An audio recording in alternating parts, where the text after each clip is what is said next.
Hey everybody, my name's Dr. Jonathan Lopez, and I'm many things in life. One being a Marine Corps veteran, the other being a dad. That's the most important role I have. So I started this podcast to interview dads and just discuss different topics with experts in different industries and really tackle everything from fitness and fun to faith and finance. Tune in, like and subscribe, and we look forward to having you every week. Welcome to Rad Dad Podcast. Hey, welcome everybody to the Rad Dad Podcast. We're back for another episode, and today I wanted to bring in one of my friends. I've known him for a while now. Great guy, father of two, awesome husband, and works in medical grade skincare. So we're going to talk about how to look pretty, how to look good as a dad, and skin routines, and what you can pass down to your kids as well. So Brett, go ahead and introduce yourself. Tell us a little bit about it. Yeah, thank you. Again, my name is Brett Bailey. I am friends with Jonathan for like 8 years now, 9 years. It's been a while. It's been a while, yeah. But like you said, father of two, and I am in medical grade skincare. And like I always say, look good, feel good, dad good, you know?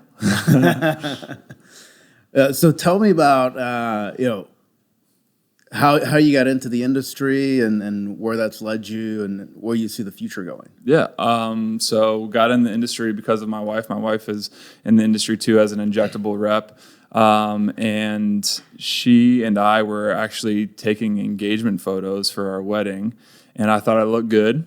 And we got the pictures back, and I saw some crow's feet on the sides of my eye, and I was 24 years old, but I was like, man, I look old when I smile. And so she's like, you need Botox, Dysport, right? And I was like, like not ready for that, right? So I, was like, what other options are there? And so she told me about a product from a company called Revision Skincare that was like topical Botox, essentially. It kind of helped with fine lines and helped you not be so expressive. And so I was like, all right, whatever. And, meanwhile, I'm the guy that used Head and Shoulders head to toe, right? And I didn't take care of my skin much. And I grew up in Florida, not always wearing sunscreen, that whole deal. And so I always thought skincare was a bunch of nonsense because my skin was fine. But I started using these products, and I was like, man, like this stuff actually works. And so that kind of started my journey down the road of skincare and taking care of my skin. And then moved out to Dallas from Fort Lauderdale and started working with Revision eventually. And so when I did, I learned so much about the skin and sun exposure. And even though our skin looks nice now, it's the damage underneath the skin that's coming, that's already there. It's just not exposed yet, and it's coming. And then you'll start to see some of these guys that don't age so gracefully. They just didn't take care of the skin. I mean, sunscreen is the easiest thing you can do, right? But there's so much more that you can and should be doing for your skin. And as I learned more and more about it, I'm like, man, I really, really like this industry. It's a great industry to be in, but also you're helping people, right? And like I said at the beginning, if you look good, you feel good, you perform well, you perform good, right? And so if I can help, especially men, cross that bridge, because it's been so taboo for so long to get Botox, to get different procedures. If I can kind of help people take a step in that direction and feel good about themselves, like that's exactly what I want to do. So I've been able to do that with Revision. I ended up working with Revision, so I've been able to do that, and I love what I do now. I think in the future, I don't think it's going away, right? I think it's only getting more and more prevalent. I mean, you see it over the counter. You see the Neutrogena commercials. My stuff is more medical grade that I sell, and it's more focused on anti-aging. But with that being said, there's so much technology coming out in just the ingredient world for skincare, just like there is in tech, right? We see the same things in the medical side of things. There's so many cool things coming out with exosomes and PRP and all these things that you can do for your skin, and even CBD entering the chat, right? There's a lot of things coming down the pipeline that we're working on. And just for an instance, I ran into our chief scientific officer the other day at our building, and she was, It's a local Dallas company. Yeah, right we're there in Dallas. Irving, Yeah, right? we're based in Irving. So I was up at the home office, and I saw our chief scientific officer and gave her a big hug. And I was like, "Haven't seen you in forever. You look great per usual." That whole deal. And I was like, just for curiosity, if I could tell my accounts, like what what products do you use? Like, what's your regimen look like? And she started laughing. And I was like, what's funny? She's like, oh, I'm not using anything that we currently sell yet. And I'm like, oh, like that's how far down the pipeline we are with different products coming out. So it's just got the top secret stuff that's right. not labeled Exactly. in her little pantry area. Right, exactly. And so that makes me feel good because we have so much stuff coming out, so much effort into the future. I'm just excited to see what exactly that is. But being involved in some of these events and these trainings that I've been to and learning about exosomes and different ways to heal the skin in a healthy way and not in an aggressive way, that I can really get behind. So I'm excited to see what the future has for skincare, but just in medical aesthetics in general. I think it's one of the industries that isn't really that affected by a recession or anything because people always want to feel good in times of distress. And again, if you look good, you feel good. So it's a way to help lift people's spirits. So that's revision, that's skincare. No, that's where it's going. And that's great. And you and I had talked about this before you came on the podcast, that, that's just a piece of why I wanted you to come on the podcast. The main purpose was, how awesome of a father you are, but that, we don't talk about skincare and routines as men enough. I was talking to the producer before, and he asked my age, and I was like, I'm 39. He's like, you don't look 39. It's like, what do I look like? He's like, you look like 26. Perfect. So part of that is a skincare routine. And I used to joke with people when I was asked that in my earlier 30s. It's just, good genes. I'm Latino, and I exercise and I watch what I eat. So I try to take care of my skin and my body from the inside out, but I do know that there's a routine that comes in place too, especially as you get into these later 30 years, and next year I'll be 40. So I know, hey, I need a skincare routine. We've talked about this, and you're like, here's what you need. Boom, boom, boom, boom. And now I use Revision Skincare for that. So hopefully I don't look like 30, 39. Won't look like 40 next year. And same thing with you. I've noticed some things, and I get medical grade Botox or Dysport here. I've had some issues with my face, and I use it to raise my brow. So that's the extent of it. But like you said, it's almost a hidden kind of secret for a lot of guys. Like, oh, I get Brotox, or I get Nutox, and all the different terms that we use for. When we should just put it out in the open and say, I get Botox, I get Dysport, I get Xeomin. Right. So whatever product it is that you use, just let people know about it. Right. I mean, it's Dallas. I would say if you walked into a room and there's 10 women, at least half of them have had some sort of injectable or medical grade skincare that they keep in their cabinet. So, it's great that we're talking about it. What kind of routine would you recommend for let's say the average dad out there? Yeah. And we'll talk first of, let's say you have an unlimited budget, and then you have a scaled down budget. Sure. Like, hey, give me one or two products on the scaled down budget side. Sure. So we can start on the scaled down budget side because it doesn't have to be complicated. And I think that's the problem with not talking about it. Like you said before, is people don't know what to do. I think a lot of people want to know. And since I've been in the industry, I've had calls. I mean, for you, for instance, you had experience with it, but you asked me what to use, right? Because you're comfortable asking me, right? Because you know that I'm in the industry. I have friends that call me all the time. Hey, what are you doing? Why do I look like an old man? And your skin doesn't look like you look like we were in college, right? Yeah. So I think people want to know, and I think talking about it makes people more comfortable about it. So I think just to get started on something simple, so it's not so overbearing when you get started, there's what I call the 4 pillars of skincare. And if you don't have these 4 pillars, then this is where to start, right? So a good cleanser doesn't have to be anything special. And Revision has some great cleansers, Elta MD, Skin Better, Zio. People have good skincare, or you can get Cetaphil, right? Wash your face with something good other than a bar of soap, right? Wash your face with a facial cleanser, okay? So first step, good cleanser. Second step, sunscreen. That's something that I'm kicking myself for not wearing sunscreen when I was a kid growing up on Fort Lauderdale Well, Beach. you're a right? Florida boy. Right. So Yeah. Well, I mean, we were guys don't putting wear tanning anything. oil in, and we were putting lime in our hair, like that whole thing. So once you realize the skin damage that sun can cause, and now blue light from computer screens, tablets, our phones. We hold our phones in front of our face right before we go to bed. Antioxidants. So blue light can actually damage Blue your skin? light I didn't know can give that. you as much free radical damage as we can get from the sun. So it's important if you're working in front of computers, those blue blocker sunglasses, those are a thing for a reason, right? So why wouldn't you think that that's affecting your face, the skin on your face, right? It makes sense, but So it's all actually new work giving from off home people. Yes. You need Yes. some sunblock now. Absolutely.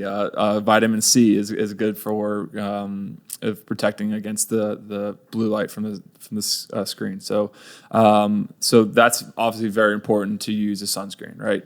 Lots of great options for sunscreens out there. Again, doesn't have to be overly complicated. There's a product from Revision that I wear specifically, and it's called IntelliShade Clear. It's an anti-aging moisturizer with an SPF 50.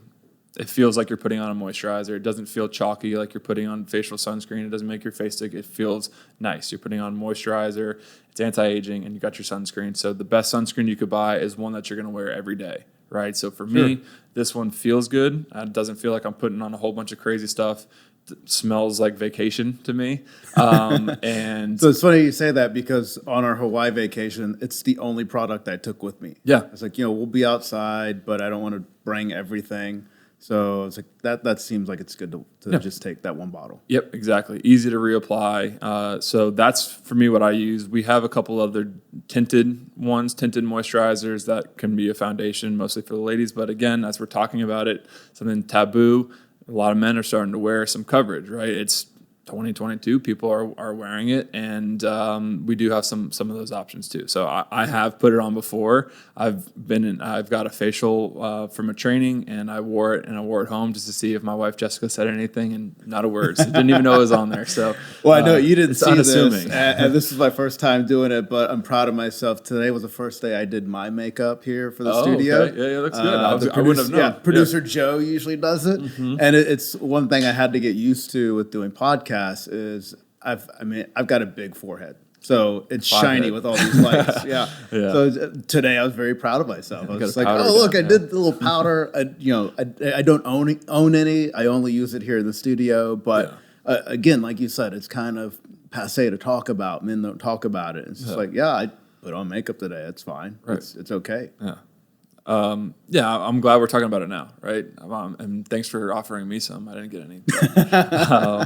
So You look too good. I mean, what people don't know is you're actually 50 years old. yeah, I'm 54. As of yesterday. No, I'm just kidding. No, he's just kidding. So I think whether you want to wear a tinted sunscreen or not, it should be up to you. If you like the way it looks, you do whatever makes you feel good, right? So cleanser, sunscreen, and then the next two are going to be more treatment products. So vitamin C. Vitamin C is an antioxidant. It's going to be good for coloration, helping the skin. So vitamin C is super, super important. We have a very phenomenal vitamin C product called C Plus Correcting Complex. By no means do you have to run out and get it, but any kind of medical grade skincare is going to be a great vitamin C to get you started. So, and then lastly is a retinol. Retinol to be done for skin cell turnover 2 to 3 times a week. But just a fantastic product. I have a product called DJ Night that I use with my retinol. It's a low dose retinol, 0.25, very small percentage. But very, very hydrating. It's built into an anti-aging moisturizer already, so you're getting lots of hydration. A lot of people are scared of retinol because it causes like redness and irritation, and they've had probably bouts with it back in the day when they had acne and did it in high school. And so it makes my face red. Right. So it's associated with it, but our product is great. Again, medical grade is different from the over-the-counter stuff that you get, from Walmart and Target. So this medical grade stuff, it's built into an anti-aging moisturizer, so you're going to get moisturization that's going to help combat that redness and dryness, but also the ingredients in there, I won't get too far into it, but they're just going to be better for your skin, less aggressive, and they're meant to treat you, not just to put on your face, but it's a treatment product. So with that being said, I'll reiterate the 4 pillars: sunscreen, cleanser, vitamin C, and a retinol. Those are the 4 things you need. once you get those 4 things, then you can venture out and get into some of the other things. I like Revision as a brand for the simplicity of it. As we're talking about simplicity and getting started, our products can be combined together. So you can do a pump of one product in your hand and a pump another product, cocktail them together, and then put them on your face, right? So you don't have to do this long, drawn-out regimen of. Well, you should have told me that. I just do each a little bit at a time. Well, you could do that. You certainly can. You certainly can, right? But for me, I just pump them into my hand, put them on, and I think that leads to compliance because when we're talking about guys, like we barely wash our face, right? So we're lucky if we do that before bed, right? But if you have a step-by-step regimen with 4 different steps that you have to do, like chances are probably not going to do it. But if you can make it easy and still be effective, that's what's great. And so that's why I say when I talk about these products like the IntelliShade Clear, that's 2 products in one. It has vitamin C in it as well. So it's got your vitamin C in your sunscreen. You're pretty much good there. Retinol is nighttime only. My product DEJ Night has retinol and vitamin C in it. It's an anti-aging. So it's just a one-stop shop. You're good to go. So it's like one product, wash your face, one product, wash your face, one product at night. So it's pretty easy and it's really not going to break the bank. It's better, it's more expensive than stuff you get at Target, but it's clinically proven to work. So I'd rather spend a little bit more money on something that works than spending a little less money on something that you're not really sure what's in it. No, and what I would say to add on to that is that the medical grade skincare you can only get at a med spa. Mm-hmm. So now you have a professional to talk to instead of Mindy down at your local Target, and she has no idea what any of the products are, what the differences are, how they work. Mm-hmm. She just works in the beauty department. Whereas if you walk into a med spa and, regardless of what brand, we'll use Revision since you work for them and you're here, but now you have someone who's an expert that can talk to that, why they even carry Revision, because not every med spa carries it. So it's, going through the process and talking to, hey, here's how you use it in a routine, here's how much it costs. What's your budget? What are you looking for? What are you trying to take care of? Like you mentioned initially, you had the crow's feet right here. Yep. So you're like, I don't want to get Botox yet. What are my options? Yep. Revision has it. So you can go that route and utilize it that way. Yep. So, if you had an unlimited amount of budget, for the people out there that have that, what would you suggest on top of those 4 pillars to add on? Yeah, once you hit those 4 pillars, there's really so much that you can do for your skin. And the more I learn about it, the more I'm like, oh, I want that, I need that, right? So my skincare regimen has, over the years, gotten very bougie. But I recommend, obviously, an eye cream after that. And we want to treat our eyes, right? Not just underneath our eyes or on the sides of our eyes, but we can go on the eyelid for eye hooding as we get older, eye droopiness, right? So if you start protecting that early on, that's a good area to start treating, right? Eyes, everybody's looking at your eyes. It's what you look at the most with other people, right? Especially now in the days of Zoom and working from home and having all these calls, like everyone's looking and seeing what's going on. So eyes are very important, right? The other one is neck. So it's a very undertreated area, but it's almost always exposed. Like everybody's neck is exposed except if you wear turtlenecks, which not my style, but hey, other people can rock them. I've got a thick neck. They have never fit me right. Yeah, you can squeeze that and pop that big forehead. Neck to Firm is our answer for that. So it's a neck cream. It's going to firm, lift, and tighten the skin on your neck. But skin on the neck is very thin. It ages 7 times faster than anywhere else on the body. It's always exposed and almost never treated the way that it should be treated because it is different than your face, right? So bringing your facial products down to your neck is okay, but if you have a product that's designed to treat the neck, that's even better, right? So treating the skin on your neck is very, very important. And you can see it's kind of a telltale sign of aging. You see these women, in Dallas and around, their faces look so nice and tight and smooth and clean, and then their neck is, aged and fine, and wrinkles and crepey skin. So that's kind of a fun area to treat. You want to make sure you're treating that. Hands is another big one. Is always exposed, very thin skin, and then body. If you're not using a body moisturizer, your skin on your body, it's very important to treat. So we have a couple body products, or just a really good body product called Body Firm, and it's going to actually firm, lift, and tighten your skin. It actually targets fat, so it reduces fat when you put it on. I feel like I'm selling Revision right now, but you asked, right? But just treating all the skin on your body, making sure it's nice and moisturized, and treating it nice. But sunscreen for the body too. Obviously, we want to make sure we're wearing sunscreen out in the sun. No, like you said, I asked about it, and I asked about it because, like you said, you look good, you feel good, you do good, and it sounds weird, but I can always tell when my skin's dry. Right. But I know I'm probably dehydrated, or it's this 108-degree weather that we have here in Texas right now. So it's really just trying to make it all mesh together. And one day I know I'm going to have to show Christian how to shave. And then how to start his skincare routine. So it's it's part of the whole thing, and that's really where I started to dive deep into it. Is when I started to shave more, or I would say when I started to care really more about shaving. And I've always treated my body as a science kit.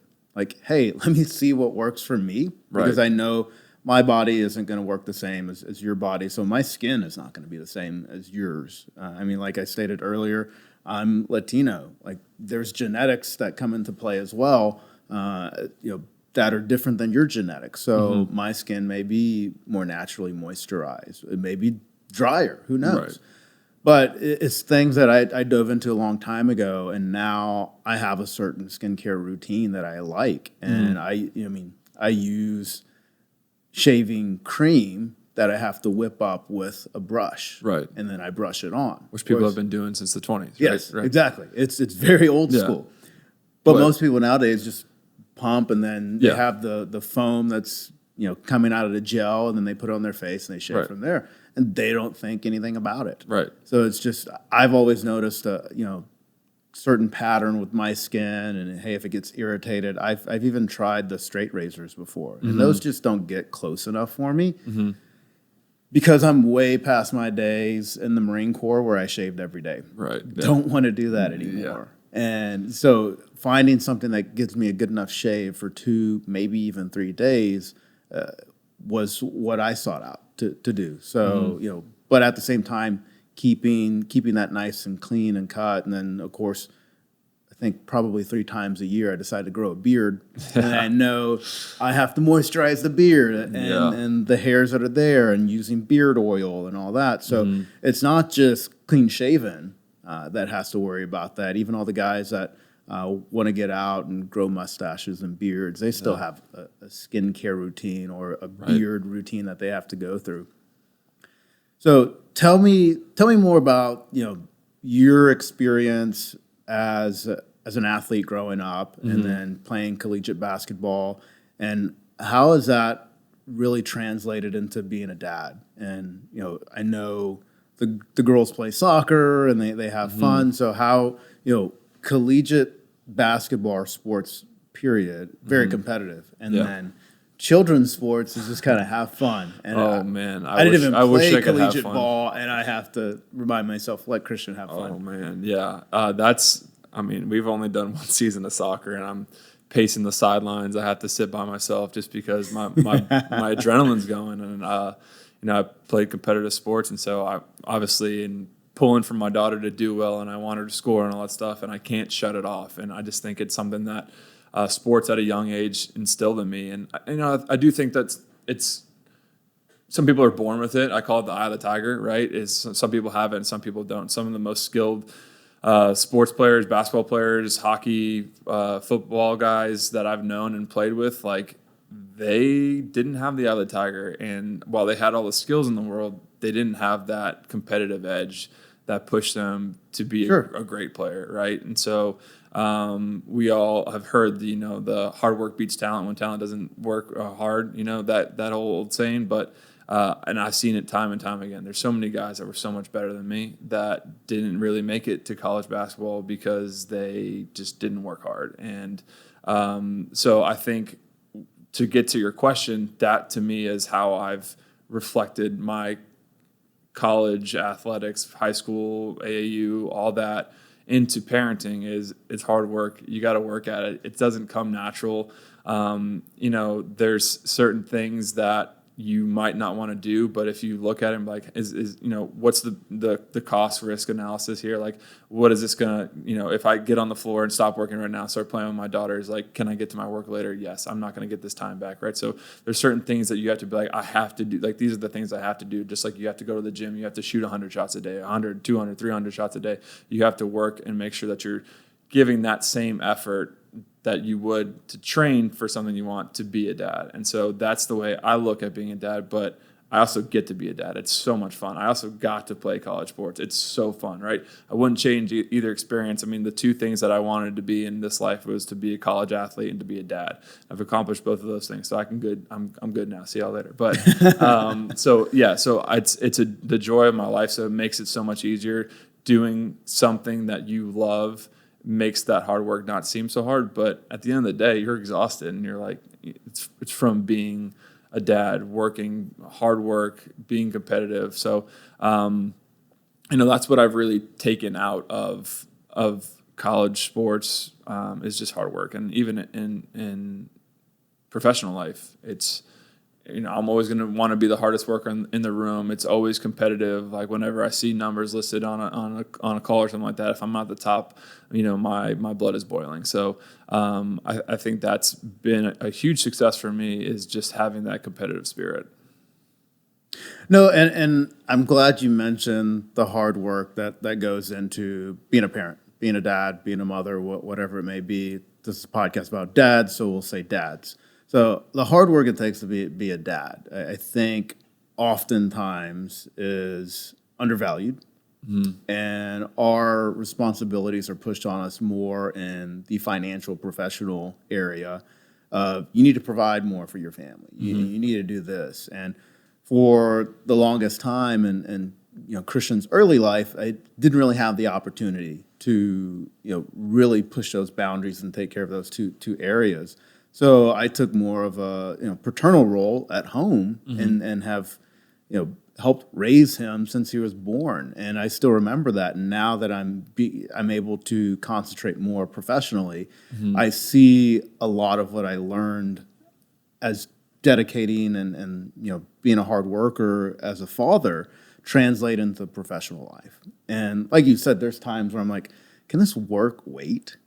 And can I play with him right now? Yeah, absolutely. It's still going to be there. Yeah. My email is still going to be active, and I'm still going to get tens and 20, 30, 40 emails a day or night, and it's still going to be there. I can concentrate on that later and work on it. And one thing that I've always tried to get across to Christian, and if you look at me, weird, why does he keep looking over to his right?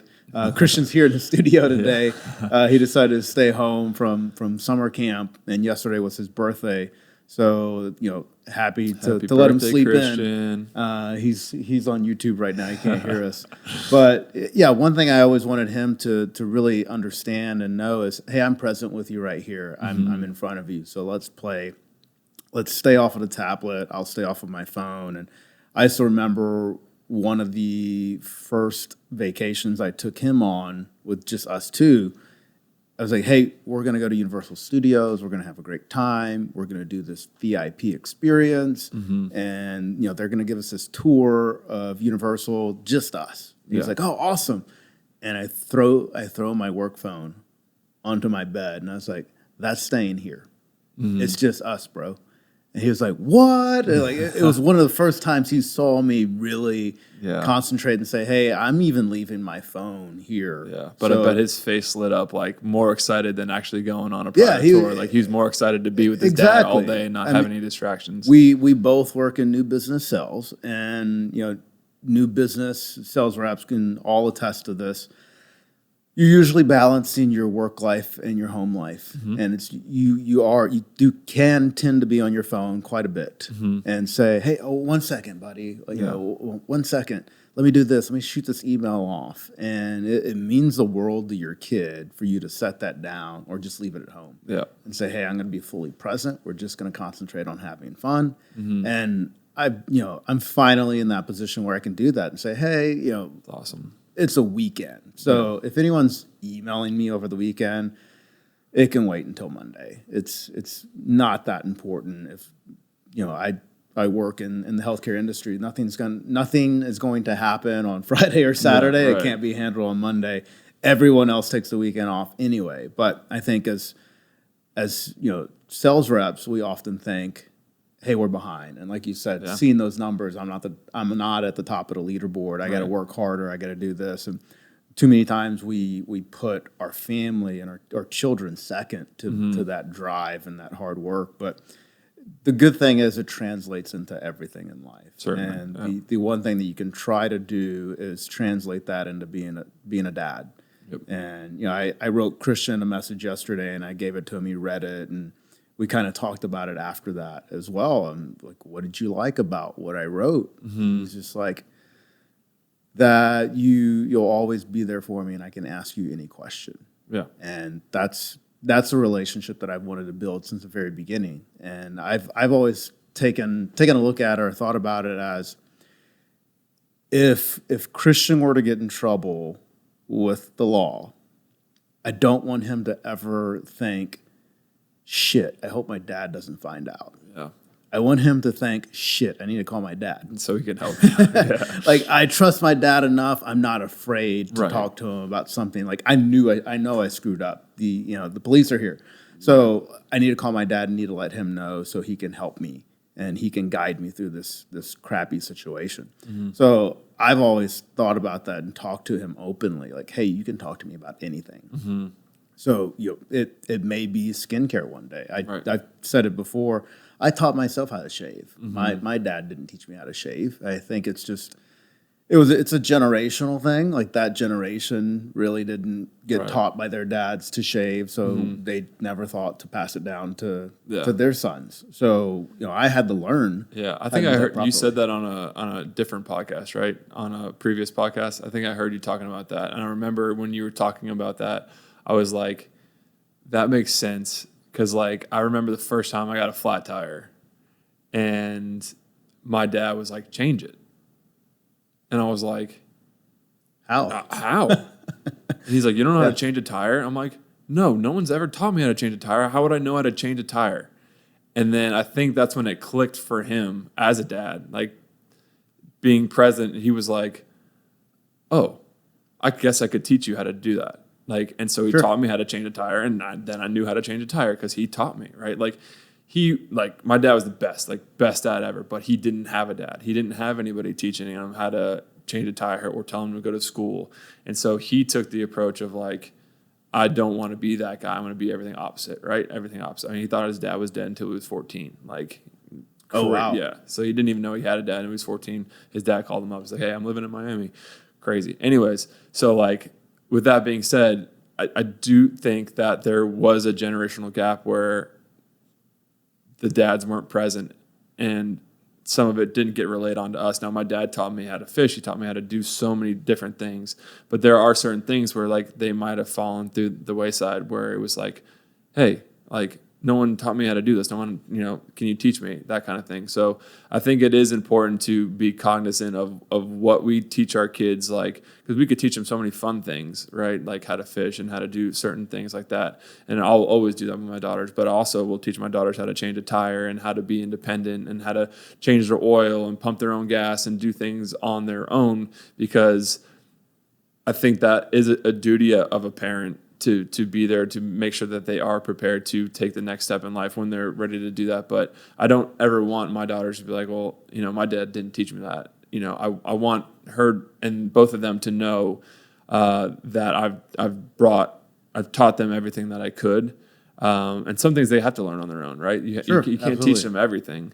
And those are important lessons too. But I definitely think that there was like a generational difference between our fathers and their fathers. And I think it really is important to be open and have conversations like you have with Christian about, hey, like, I'm always here for you. Like, you can ask me anything, and don't be afraid to ask me how to change a tire. Don't be afraid to ask me how to shave, right? I'm here for you. You can ask me those things. Well, and one thing that's changed over the generations as well, and I had this conversation with my tattoo artist in Hawaii. I was sitting down for 9 hours getting some work done. So we were talking about everything. And we talked about what I often refer to as that generational knowledge transfer. And if you think about it, our dads, they didn't have to shave. They went to a barber shop and they got a shave weekly while they got their hair cut. But one thing that happened in that barber shop that doesn't happen anymore is what we're doing right now, and that's talking. And that's, sharing issues going on, our shared trauma that we have, and hey, here's how I got through it. And here's, that was a long time ago when men would go into the barbershop and talk about everything and work through it. And it's one thing that doesn't happen anymore. And I think the friends that I have that I'm closest to, like you, we talk about different stuff like that. Like, hey, what's your skincare routine? What's this? Right. How are you dealing with this with the girls, or how are you dealing with this with Christian? And we're sharing that knowledge that we have together. And it's not a fault of our dads. They weren't taught that, or they didn't have the opportunity to learn. And if you're sitting out there and you don't know how to change a tire, you can look it up on YouTube. You can Google it. But a quick little lesson real quick, there's 5 lug nuts on there. Usually there's 5. And you loosen them up while the tire's still on the ground. Right. And then you jack it up, and then you take the tire off and put the new tire on. Right. If you don't know how to do that. But that was a quick 15-second recap of how to change a flat tire. Just YouTube it. Don't go Just YouTube it. It's pretty easy. But there's a lot of things out there that I've had to learn on my own. And I know you're probably in the same boat. But again, it goes back to sharing that knowledge and talking to each other and saying, hey, here's actually how you shave, or here's how you change a tire. Sorry you didn't know that. I mean, my dad taught me how to drive a manual vehicle. And I learned on an F-250. So I can drive anything because I drove that big old truck, and I learned how to do that. And, nowadays, I don't think kids getting their driver's licenses now would even know what a stick shift looked like or what it was for, let alone utilize it. Somebody posted a picture the other day that said it had a picture of his car, and it had a manual. It was manual, and he said that's theft proof. Like, 2022 theft proof. No one's going to steal my cars because it's manual. No one's going to be able to drive it. So let's change the subject a little bit, and let's talk about something that we connected on more recently, because I was never a sneakerhead before the pandemic happened, and now I'm a sneakerhead. Welcome to the club, yeah, sir. So now I'm in the club. I have way too many shoes, and I'll just tell you what they mean to me. And or let's see if I can do this. I get these up there here. You go. You see the bottom of them there. You see the bottom. No, there we go. Flexible. The Jordan 1s, they're the first high tops that I've worn, but the piece behind or the meaning behind it for me, with now being a sneakerhead, and Michael Jordan's my favorite athlete of all time. And part of the reason for me buying more shoes now is these are all the shoes that I grew up with that I couldn't afford. And now that I've worked my butt off and I've become successful and I have the disposable income to do it, I buy myself the shoes that I didn't have when I was a kid. And it showed, to me, it's just going back, and if I could go back in time and have that conversation with younger me, like, hey, don't get too stressed out. Everything's going to work out. Keep working hard, and then you'll be able to afford these shoes one day. Yeah, you don't work at the time, so you can't control your parents' finances. Right. So don't worry about not having the coolest shoes in school. Like, keep doing what you're doing, concentrate on school and work hard, and one day you'll get to that level. So that's always what it's meant to me was, hey, it's something that I was unable to achieve back in the past, but now I can. And it shows me, like, hey, it's just a small incremental thing to show that I'm successful. We've had this conversation before. I buy them when I make a new sale. Yeah, absolutely. Yeah, I know when you're doing well when you send me pictures of shoes that you just bought. I'm like, all right, it's killing it. Hey, I got these new ones. I got these. So it's just... Yeah, and it's very similar for me, too, honestly. I started... I'm playing basketball, sneaker... culture has been huge for me. I mean, it was always like, new shoes, this, and, LeBrons and Paul George's and Tracy McGrady's when I was in middle school. So like it was always Allen Iverson's. Like everybody always wanted them, right? Everybody always wanted shoes, and they were performance stuff too. And luckily for me, like I was 6'5" in 7th grade with a size 17 shoe. I was, on a Nike team where I got free shoes all the time, right? And so you didn't have to go search for those size 17. No, they sent them to me, luckily, and so I always had the newest shoe. Like Nike always sent them to us. And then playing college basketball, we were sponsored by Adidas. We got shoes all the time, right? So it didn't, I didn't have that same of like I couldn't afford them or anything. My parents probably could have afforded the shoes for me. Luckily, they were free and they were given to me because of the teams that I was on, right? But I've always loved them. I've always loved shoes and I've always appreciated them. I have so many favorite shoes. For me, where I became a sneakerhead was I've always found it very difficult for me to reward myself. I've always been the guy like, okay, I did this. Now what's next? Like, what can I do to have done better? And I've never really stopped to celebrate little wins, big wins, anything like that. I was always like, okay, got that. Now what's next? Like, let's get back in the gym. Let's get back and go for the next promotion. Let's go to the next spot. What can we do next? And I never stopped and really celebrated that. I never really spend money. My wife loves that about me, is that I don't really like spend that much money. Now I do spend money. She's like, I don't have to worry shoes. about you spending money. Exactly. So so she spends my money for me. But hats and shoes have always been things that I've really gravitated towards. And so you and I have connected on the shoes. And so I use it in the same way. It's like when I do well and I'm like, I accomplish something that I wanted to do. I have a great quarter. I buy myself a pair of shoes, and they're a conversation piece. Like here, I'm not going to lift my leg up, but these are my favorite shoes. These are the Air Jordan 1 Travis Scott's. And they're such a great conversation piece. And people talk about them all the time. I love compliments on the shoes, and it's crazy to see how many other like sneakerheads or people that are passionate about shoes are. It's like kind of like watches are another one. You can find watch people all over, but shoes I feel like are such a great conversation piece.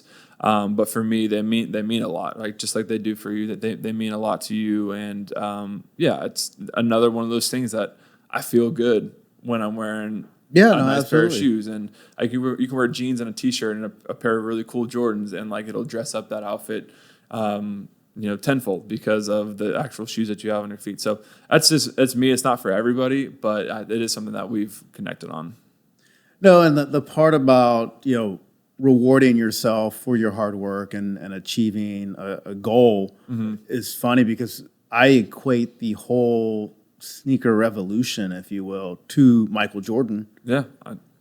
I would say the hardest worker ever in the sport. In the sport of basketball, the hardest worker ever. Yeah. And there's his famous story of not making his high school basketball team, and then he worked his butt off during the off season, and then of course had a nice little growth spurt. Yeah, that definitely helps. Helped him make the team, and then from there just consistently worked.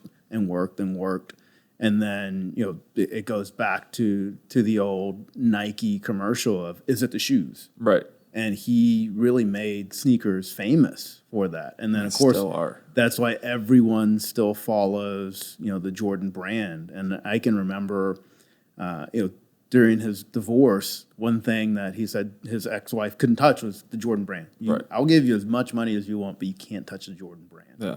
And still to this day, it's why he's a billionaire now, is he still consistently makes money from the Jordan brand, even though he's way beyond playing. And funny you mentioned Allen Iverson. I think it was last week I read he still gets paid by Reebok annually. And he gets paid because everyone wanted him to sign with him back in the day, and Reebok really wasn't a player. Right. And they said, hey, we'll give you a lifetime contract. What? Sign me up. So he was smart enough and had, good business people around him that said, hey, this is a good business decision for you long term. No one else is going to offer you a lifetime contract. Yeah. So when you're done playing, you still get paid. They're still releasing those shoes. I mean, they come out all the time. The Iversons, I didn't realize he still had shoes releasing. They're the old ones. They're not new. Oh, so they're just like all the other shoes. They're all the like retros. All the T-Max are coming back. You see those all the time. And I saw a panel with T-Max saying that his relationship with Adidas is rocky, and made it like kind of a, a hint that he might go somewhere else. I'm like, T-Mac, like you're gonna go sign with Nike now after you're done playing. Like you don't even play anymore. He's a great player and all, but it's interesting of what a business opportunity is for so many of those guys that played for long term. And I didn't know that about Allen Iverson. Still, I knew that he was still releasing shoes, they were still releasing shoes, but I didn't know that he had a lifetime contract. So that's pretty cool. But yeah, Jordan. I mean, I'm just huge Jordan fan. My parents are from Chicago. I saw Jordan play when I was a kid. And so the same thing with that is I love the Jordan brand because of who he was as a competitor. There's, not a competitor as fierce as him ever. I mean, Kobe maybe is the closest one. But the way that guy worked, not only to make himself better, but to make the players around him better. He didn't care if you were his friend as long as you were getting better, right? And like, it's not the way I want to live my life. I want to make friends along the way. But he is such an inspirational player for the game of basketball. But also he's involved in so many different things now. He's a golf icon, essentially. He's got a motorcycle racing team. I think what he's been able to do, paints a great picture of like, look, you can get into one thing and you can make so much more out of it, right? You can be a great basketball player, but you can make so much more out of it, right? So squeeze what you have for everything that it's worth, is kind of the lesson that I get from Jordan. No, and I would say there's two documentaries that pretty much everyone watched during the pandemic. One being Tiger King. Yeah. I still can't get that documentary out of my head, and all the memes that came along with that. And that was early on during the pandemic, so everyone talked about it on the Zoom calls that we had. But the other one was The Last Dance, and I still watch it to this day. Like if I'm feeling down on myself, like, hey, I haven't made any sales in a month. Like let me watch this. I get motivated after that, and to see the chemistry that team had, during The Last Dance documentary, but to see everything still revert back to Jordan in the early days, and working his butt off, and breaking his foot his first season, and how he still made it through all that. Yep. And like you said, taking what he learned as a competitive athlete, and really diversifying what he wanted to do in life, and becoming a cartoon star, if you will, with Space Jam. And that's where I fell in love with the Jordan 11s, with Space Jam. And I was lucky to get those shoes as a gift for Father's Day a couple of years ago from my older brother, and I literally teared up. It was like, man, can I feel this way about shoes? Just the box is cool. Yeah. So it's just understanding that he took that avenue and then took his Jordan brand and the racing team and ownership of an NBA team as well, and he continues to diversify and even invest in other athletes and say, hey, you're now part of the Jordan brand. And that it's a special title. We don't just hand it out like Nike, right? But even Nike athletes have to earn it. But Jordan's a little bit special, and I think he sees certain things in athletes where he's like, hey, I think you're a lot like me, or you're competitive at everything you do. Right. And Jordan's was, within the golf realm, super competitive. And there was, all of the stories of the Olympics of him going out and playing 18 and playing, 36 and then going out and scoring 40 points. Dropping 40. Yeah, and then Magic Johnson's like, when do you sleep? Yeah. Why are you so good? How are you so good? Like, when do you sleep? And it was just that drive that he has to continuously get better. And what I always like to say about that is you don't have to be overly obsessed. You can have balance in your life. And I know a lot of people really promote or love Elon Musk because he talks about getting 4 hours of sleep and working the other 20 hours. And, is he happy? Who knows? But that's not what it takes to be successful. It takes that consistency approach, that patience, and then that hard work as well. So I think it's a combination of all of that, and that's what I've learned in my life, and I would say that's what I learned in my failures. And what I would also say to that, talking about the note that I wrote Christian, I told him, when I found out I was going to be a father, I was a shocked young man, and I had no idea how to be a father, but I knew what kind of father I didn't want to be. And having to explain that to him last night, I was like, look, I can count on one hand how many times my dad said, I love you. How many times my dad said, I'm proud of you. And it's not that he didn't love me or he wasn't proud of me. It's just something he didn't say. Sure. His dad didn't say that to him. He was raised by his grandmother and his 8 sisters. So his dad wasn't really around to have that relationship. And I said, I don't want that. My dad was great with us as a father, but yeah, we didn't have that, what I would say, emotional connection to dad where, I feel like I can call my dad if I was in a tough situation, I needed advice, but, kind of want Christian to come to me for pretty much everything. Right. Hey, whether it be, sports, academics, girls, I know that's coming, in about 4 years or so. So it's, all those questions that they have, I want them to come back to me and say, hey, how do I do this? And have those conversations with them on, hey, it's all about the hard work, man. You got to put it in, or you can't complain about the results that you don't get, or the results that you do get because you didn't work hard. So it's one thing I always wanted to push into him and say, hey, here's kind of, we talk about the Lopez family values, or we call it the way of the wolf. And it's just, hey, hard work is on that list, and taking care of people is on that list. And you talked about it earlier, always wanting to be a dad. That was on your bucket list. Like, hey, I want to play collegiate ball and I want to be a dad. I've achieved that now. So what do you see in the near future and even further along to that? Like, how do you pass that down to your girls? Yeah.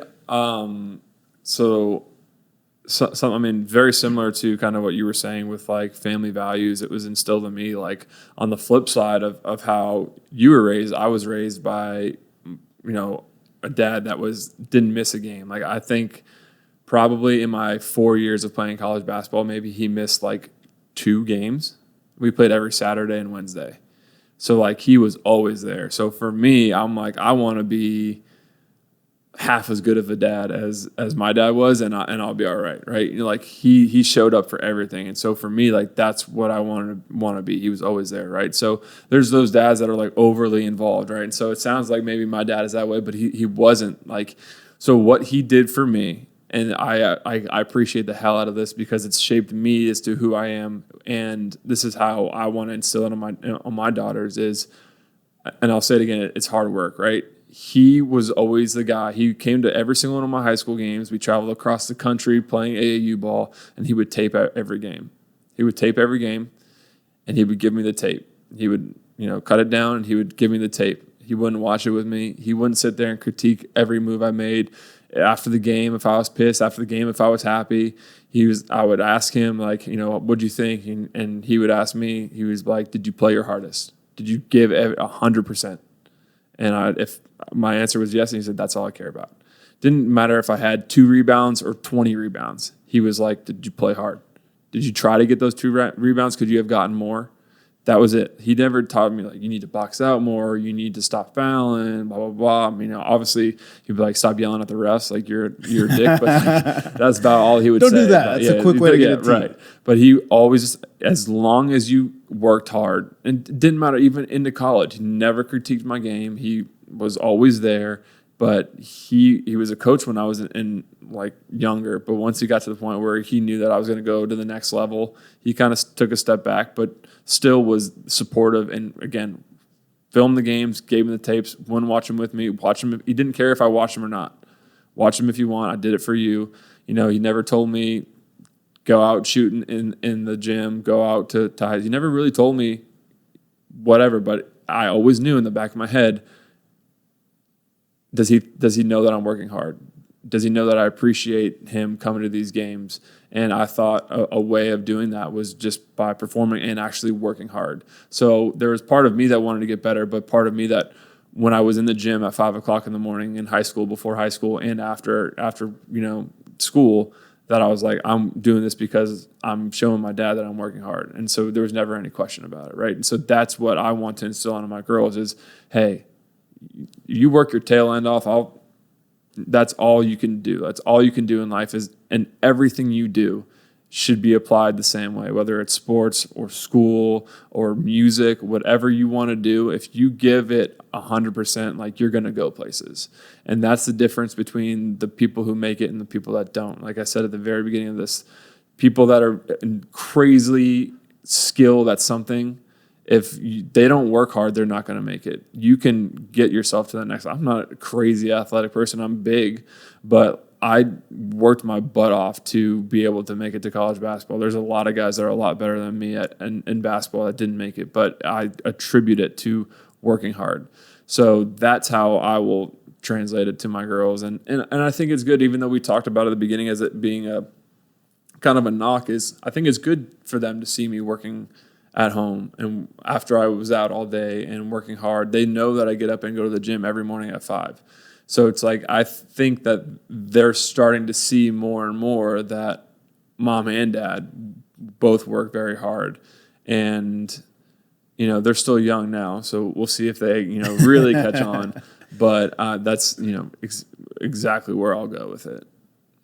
No, and I'm glad you brought up that, you're really showing them the way, like how to lead. And one thing I've always respected about you is your relationship with Jess, your wife. How do you work cohesively as a team, especially working in the same industry, and me knowing your industry, how busy y'all can be? Like, how do y'all balance that out between the girls and home, and both working all during the day and sometimes at nights for events as well? Yeah. It's teamwork and communication and hard work. Again, it's, we both have insane schedules, so the open line of communication has to be there to let them know what the schedule is, and we have a good routine going, helping each other out. Like, if I'm dropping the kids off at school one day and she's supposed to pick them up if she gets in a jam, like being able to be dependable enough for her to be like, hey, I'm in a jam, can you go get them? And just being able to be there for that person. But okay, yeah, for sure.